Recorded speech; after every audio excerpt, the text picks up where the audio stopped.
Agora na Band News FM, Seus Filhos, com Roseli Saião e Thaís Dias. Sua rotina, sua alegria, sua pureza, sua verdade, seu mundo sem igual, você é especial, seu sorriso... 2 de abril é Dia Mundial de Conscientização do Autismo. Segundo a Organização das Nações Unidas, 1 em cada 160 crianças são diagnosticadas com o transtorno no mundo. A investigação dos fatores associados ao autismo e o seu diagnóstico ainda são desafios para os médicos, para os cientistas. E como se isso não bastasse, as famílias precisam ainda diariamente encarar uma jornada dura de combate ao preconceito e de garantia de inclusão. Por isso, o transtorno do espectro autista, o TEA, é o nosso assunto a partir de agora aqui nos Seus Filhos em versão ampliada. Eu, Thaís Dias, estou sempre por aqui acompanhada dela, Roseli Saião. Oi, Roseli, tudo bem? Tudo bem, Thaís, com você? Tudo bem. Vamos nessa falar desse assunto tão fundamental e importante no que diz respeito principalmente à conscientização e quebra de preconceito, né? Sim, muito importante. Que sufoco! A Elaine Moraes, ela é do Rio de Janeiro, é mãe do Bernardo, de 5 anos, que foi diagnosticado com o transtorno do espectro autista. Ela fala que as escolas não estão preparadas para receber crianças com esse diagnóstico e que muitas vezes essas instituições nem ao mesmo oferecem vagas.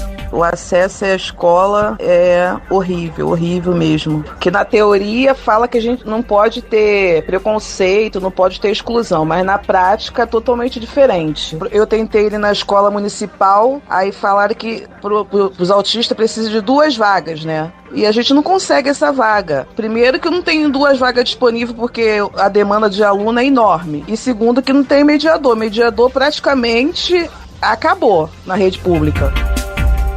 Roseli, é tanto desafio, né, que esses pais precisam enfrentar no dia a dia, não só para a inclusão, mas para a garantia básica do direito ao ensino, do direito de frequentar uma sala de aula, né? Nossa, é muito terrível mesmo para pais e mães de crianças autistas, porque além de elas carregarem essa responsabilidade de dar conta dessa criança, enfrentam todos esses obstáculos, Thaís. É importante lembrar que não são só as escolas, né, como a Elaine disse, que não estão preparadas. A sociedade ainda é muito preconceituosa, ainda faz pouco caso das famílias que enfrentam essa questão. Então é importante que a gente se una para garantir a todas as crianças, todas, sem exceção, o direito à educação básica. Na minha opinião... A Claudilene Pereira, ela atua como subsecretária de Assistência Social em 3 Rios, no estado do Rio de Janeiro. Ela conta exatamente isso que você falou agora, Roseli, que a sociedade precisa entender a importância do seu papel na inclusão. Precisamos, sim, da inclusão nas escolas, nos ambientes sociais, nos ambientes de saúde, para que todos possam entender as potencialidades e também quais são as necessidades das pessoas com transtorno do espectro autista. Roseli, a gente vê, né, o papel incansável das famílias, de algumas instituições para dar voz a essas crianças, a esses adolescentes e mesmo adultos com autismo. De que maneira a gente consegue levantar ainda mais essa bandeira e mostrar para a sociedade que é uma discussão de todos nós, né, e não apenas dessas famílias? Eu acho que o primeiro ponto é falar a respeito, né? Como estamos fazendo aqui. Tem muita gente que não liga para a questão porque nunca chegou próximo dela. Mas é importante, mesmo que não tenha nenhum conhecido, né, com um filho portador desse transtorno, que também lute para que essas famílias tenham apoio, tenham amparo. Elas precisam disso e a sociedade pode oferecer isso. Para bom entendedor... A psicopedagoga Gabriele Moregula fala da importância de um alinhamento sólido de pais, escola e também dos profissionais que acompanham o jovem com autismo. A inclusão de crianças e jovens autistas é um direito garantido por lei, mas também é um grande desafio, tanto para a família quanto para a escola. Esse processo ele precisa estar aliado a um projeto pedagógico individualizado, onde cada aluno deve ser respeitado em suas limitações e suas necessidades. Ter um acompanhamento escolar e familiar é muito importante nesse processo. Roseli, é fundamental um alinhamento, não só pelo profissional, por exemplo, que faz o acompanhamento médico desse jovem, dessa criança, desse adolescente, com a escola e com a família, de que todos caminhem numa jornada integrada, vamos dizer assim, multidisciplinar, para que essa criança tenha todas as suas potencialidades também em destaque, que possam ser reforçadas? Isso mesmo, Thaís. Aliás, você falou a palavra que eu gosto muito, integração. Precisam todos estar integrados, cada um na sua função, cada um com o seu papel em relação à criança, mas eles precisam se conhecer bem, eles precisam saber exatamente o que cada um faz, porque é essa integração que possibilita explorar ao máximo o potencial dessa criança. Conosco agora a Simone Rosa, que é psicóloga e terapeuta comportamental, e ela fala sobre como a tecnologia pode auxiliar no desenvolvimento de crianças com autismo. É uma forma, ali a tecnologia funciona como uma proteção, já que a característica principal do autismo é a dificuldade na comunicação. Ainda mais depois da pandemia, Roseli, a tecnologia se tornou uma ferramenta muito importante, para facilitar o aprendizado. Quando bem usada, ela faz muita diferença, principalmente no que diz respeito também à inclusão desses jovens, Quando bem utilizada, Thaís, a tecnologia oferece muitos benefícios para a educação, tanto familiar quanto escolar, Sim, é preciso usar de todas as possibilidades que oferece. E nesse momento, Thaís, eu me lembro das escolas públicas, Poucas têm esse recurso e é preciso, de novo, que a sociedade se una para batalhar para que as escolas públicas tenham todo o aparato necessário para oferecer uma boa educação aos seus alunos.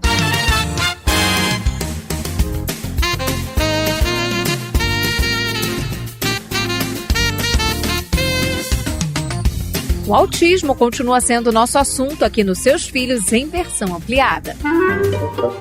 Me conta uma história. E sobre o autismo, Roseli, qual é a indicação que você traz para quem nos acompanha por aqui? Toda família tem uma trilha a caminhar quando recebe um diagnóstico desse da criança. Eu escolhi um livro, Thaís, que conta exatamente todo esse processo de uma família, desde a dúvida, será que essa criança é autista? Será que meu filho é autista? Até receber o diagnóstico. Isso colabora muito com a família, porque é uma trajetória difícil, bem difícil. É uma leitura muito interessante para as famílias que enfrentam essa questão e para as famílias agregadas, amigas, para ajudar essa própria família. O título do livro é Mágicas de Mãe para Entender o Autismo. Então tá aí a dica da Roseli. Vou pedir só para você repetir, Roseli, para aquelas pessoas que não pegaram, não estavam com papel e caneta na mão ou o celular ali apostos para anotar. Repete pra gente. Vamos lá? Mágicas de Mãe para Entender o Autismo. You never know, oh my mind, oh my, oh my. I'm never not by your side, your side, your side. I'm never gonna let you cry, oh cry, no cry. I'm never not be alright. Puberdade. Todo mundo passa por isso, mas o assunto ainda é um tabu para muita gente. Mas não é que virou tema de desenho animado? Recentemente, o filme Red, Crescer é uma Fera, foi lançado. No longa, destaques para assuntos como menstruação, transformações físicas e emocionais, as primeiras paixões. A ideia é desmistificar o crescimento dos nossos jovens. Mas, como aqui não tem tabu ou assunto proibido, a puberdade é o nosso assunto a partir de agora nos Seus Filhos em versão ampliada. Pronto, falei. Uma adolescente que não quis ser identificada contou pra gente, Roseli, sobre esse processo de adaptação à puberdade pelo qual vem passando. Ela detalha algumas mudanças mais marcantes. eu percebi uma mudança física e na minha cabeça. Eu fiquei mais estressada por conta da menstruação. Tenho percebido muitos espinhos. Geralmente converso com minha mãe sobre isso, mas não com amigos. Roseli, é muita transformação ao mesmo tempo, né? Muda o corpo, muda a mente, e é um monte de coisa diferente. Aí o amigo que está numa fase um pouquinho mais avançada ou que não está vivendo esse momento ainda. Nessa hora, é preciso acalmar os ânimos. Como é que a gente ajuda também os nossos jovens? A gente precisa apoiar bastante, que para eles, para muitos deles, não é fácil esse período. É um período realmente, a gente escutou, né, muitas mudanças físicas, da cabeça, ela falou, e que isso estressa mesmo, porque é como se o adolescente, o filho, a filha, acordasse de um jeito totalmente diferente daquele que foi dormir. Dorme criança e acorda adolescente na puberdade, né?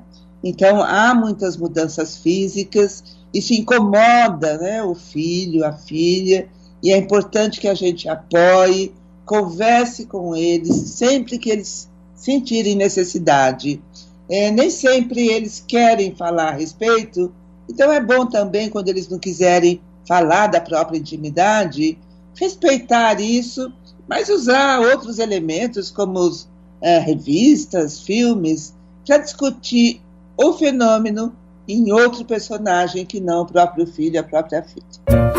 Seus pais. Conosco agora, Roseli, a Sabrina Xavier, que é de Vitória, e fala um pouquinho sobre como lida com a filha de 10 anos que está entrando na puberdade. Ela vai falar um pouco dessa experiência pra gente. A minha filha mais velha, que é a Letícia, ela está entrando na puberdade, então ela está com o corpo em desenvolvimento, ela já menstruou e eu tento dialogar o tempo inteiro com ela para que ela se sinta à vontade de tirar as dúvidas comigo, né? Eu não tiro essa oportunidade, eu queria ter tido conversas mais abertas com a minha mãe, né, sobre corpo, sobre menstruação, sobre questões ligadas à sexualidade, e eu não tive. Então eu quero deixar para minha filha tudo de forma muito natural.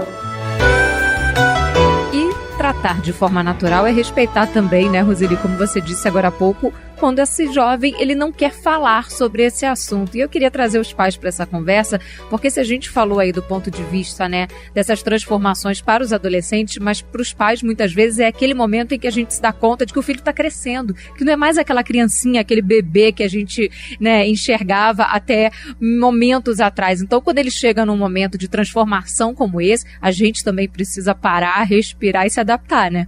Sim, olha, a adaptação precisa ser da família toda. Porque uma coisa é ter um filho que é criança, uma filha que é uma menininha, na infância ainda, e outra coisa é ter filho adolescente, já na puberdade, né? Então a família precisa mudar a sua configuração, a sua dinâmica, para que ele continue, esse filho, essa filha continue tendo seu lugar com o crescimento. Muitos jovens sentem uma tristeza muito grande ao deixar a infância, que dá uma sensação assim de abandono, né? Os pais vão me abandonar, agora a vida é comigo. E não é assim, os pais ainda irão acompanhar até a maturidade os filhos, mas é essa a sensação que ele tem. Então é importante sempre respeitando a privacidade dos filhos, conversar a respeito, acolher as dúvidas, e quando os pais tiverem dificuldade para conversar, isso pode acontecer, aí nós temos muitos livros, muitas possibilidades de filmes, inclusive, para acompanhar com os filhos o desenrolar desse fenômeno. Na minha opinião... A Ana Carla Lucchini é psicóloga e mãe também de 2 filhos. De Salvador, ela fala sobre a importância de quebrar alguns tabus, principalmente na escola e dentro da família, e falar sobre essas transformações.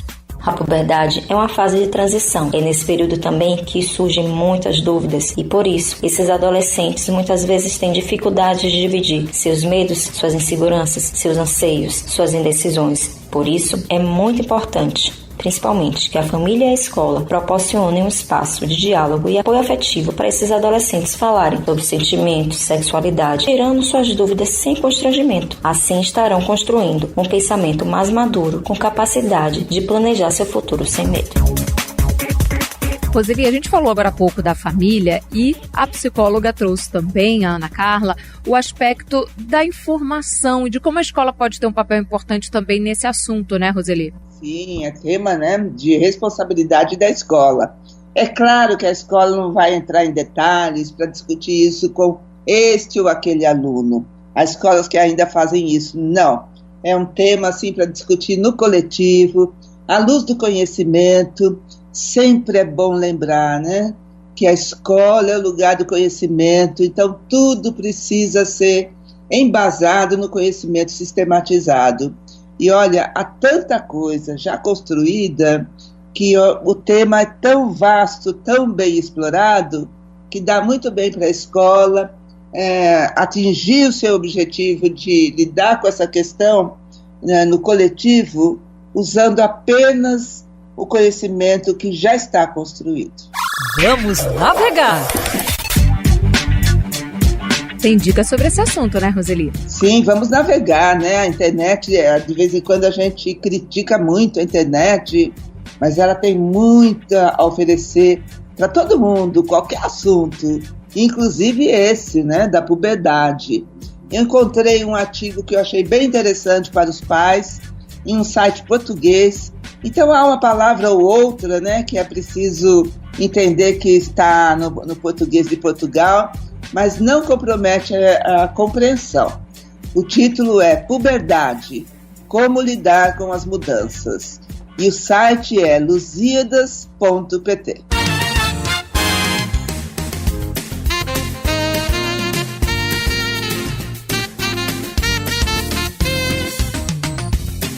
A puberdade continua sendo nosso assunto aqui nos Seus Filhos em versão ampliada. Para bom entendedor.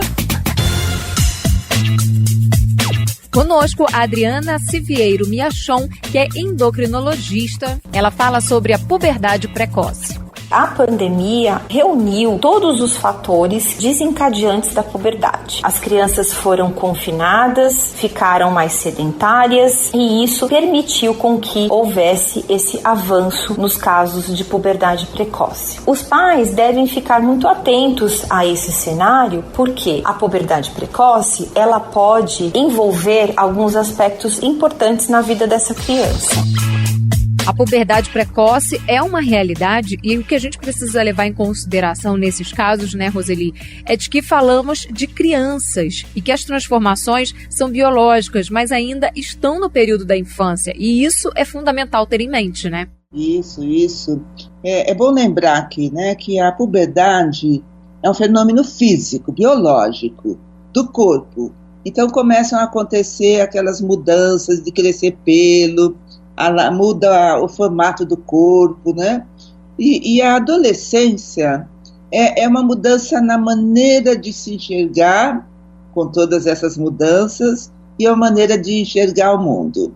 Então, muitas crianças entram na puberdade, mas ainda demoram um pouco de tempo para entrar na adolescência.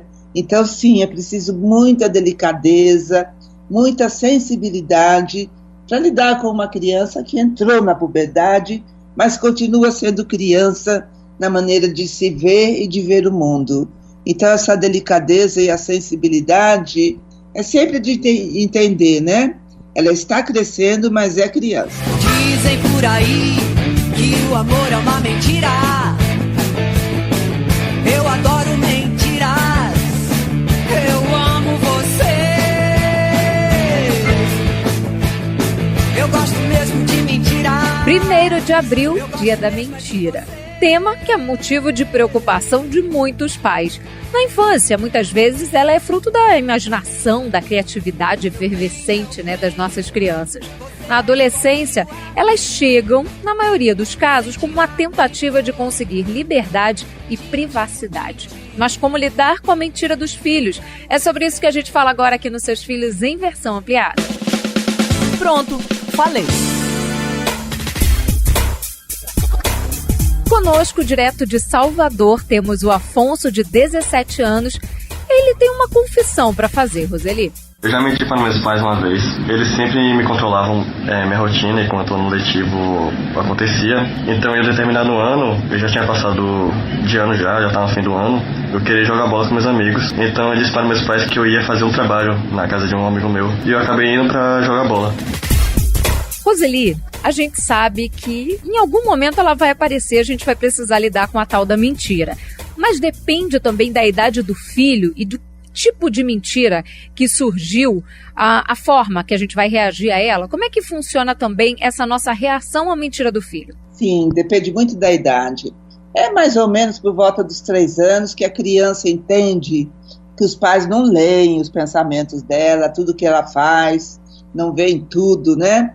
E aí começam a dizer pequenas mentirinhas no sentido de se proteger, de sair de uma situação delicada. E a partir daí, ela aprende com a sociedade a mentir.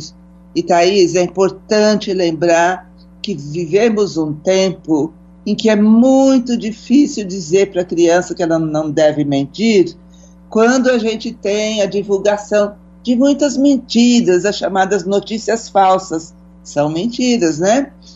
Ou fake news. E a criança está sempre atenta, o adolescente sempre atento a essas questões que acontecem na nossa sociedade. Então, é trabalho redobrado. Complicou para os pais ensinar o filho a não mentir quando nós temos diariamente essas questões. Eu também quero falar.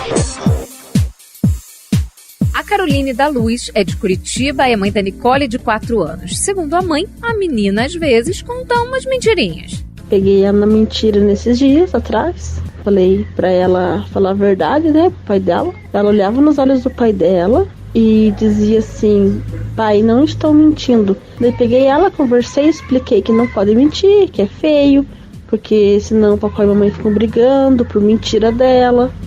Daí ela disse que não ia mentir mais. Mesmo assim, deixei ela de castigo e sem celular.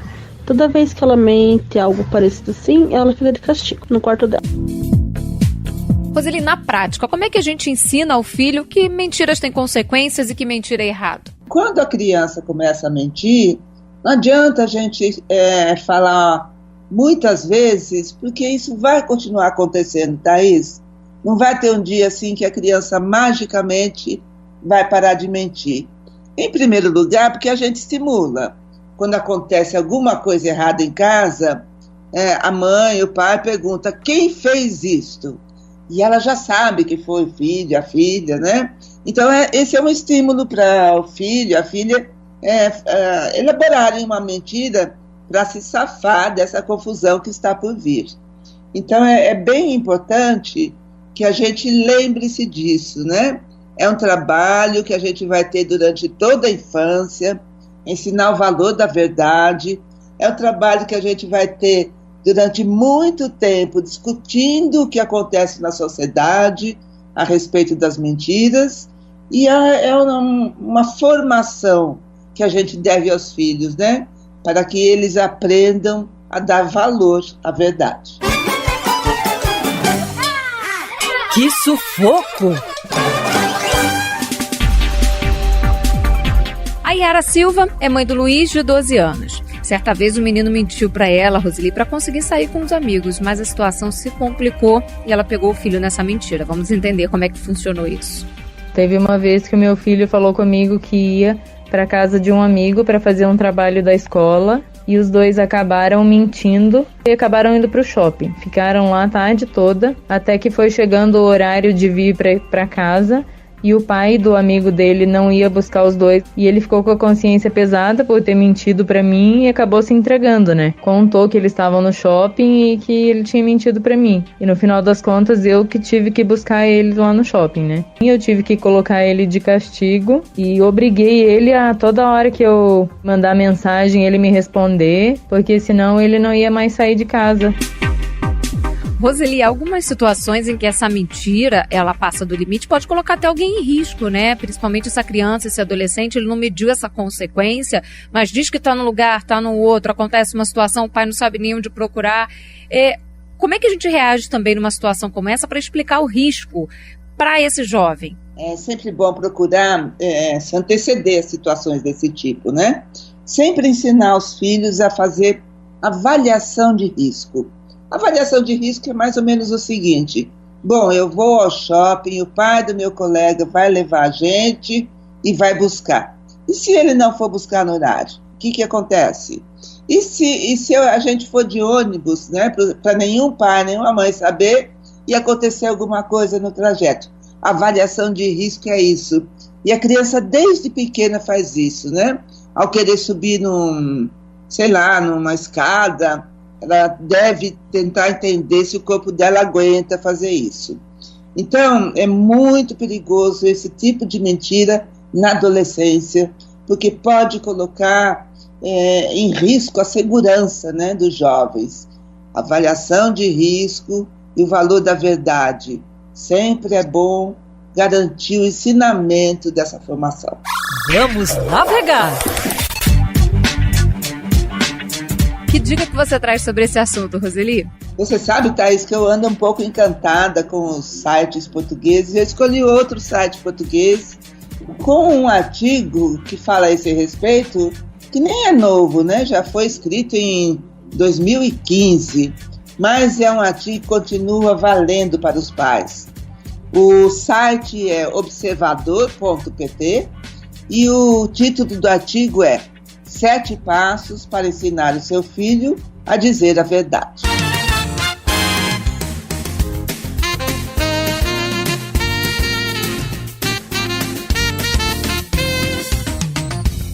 A mentira segue sendo o nosso assunto aqui nos Seus Filhos em versão ampliada. Na minha opinião... Conosco a psicóloga Juliane Pereira, que dá algumas dicas para quem pegou o filho na mentira. Uma alternativa nesse primeiro momento, em que os pais identificam a mentira, seria um acolhimento visual acompanhado de um diálogo indireto sobre a mentira, para que essa criança perceba que nessa relação pais e filhos existe uma confiança e que ele pode trazer essa temática até eles, em busca de uma solução. E após isso, conversar sobre as consequências tanto de falar a verdade quanto de mentir.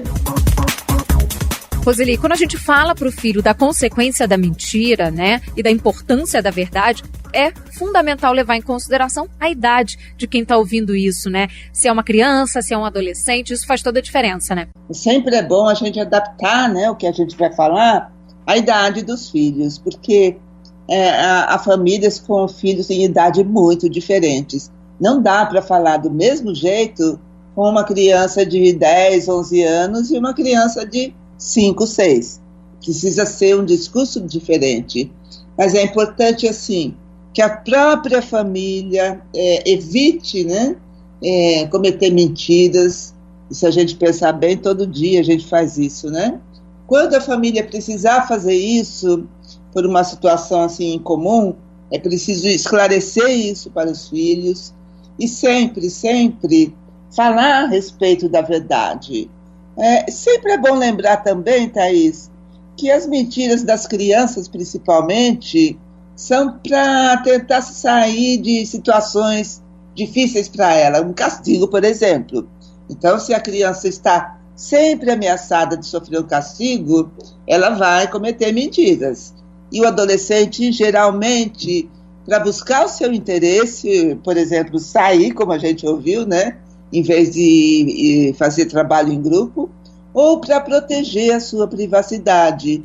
Então é bom que os pais aprendam a respeitar a privacidade do adolescente. Se você ficou com alguma dúvida sobre os assuntos que tratamos por aqui ao longo da última hora, é só mandar um e-mail para seusfilhos@bandnewsfm.com.br. Para ouvir mais uma vez o nosso programa, é só entrar no site da Band News FM, procurar por Colunistas Seus Filhos e dar o play. Fique à vontade para compartilhar também. Agradeço muito a sua companhia ao longo aqui dos últimos minutos, também todos os dias nas nossas colunas aqui na Rádio Band News FM. Agradeço também a produção sempre muito cuidadosa e carinhosa da Camila Quaresma, a sonorização do José Antônio de Araújo e, lógico, também agradeço a minha companheira de todos os dias, Roseli Saião. Um beijo para você, Roseli. Até semana que vem. Até a próxima semana, Thaís. É sempre um prazer falar com você e sempre muito gostoso enviar esse carinho em forma de palavras aos nossos ouvintes. E continue ligado. Seus filhos você só ouve aqui na Band News FM.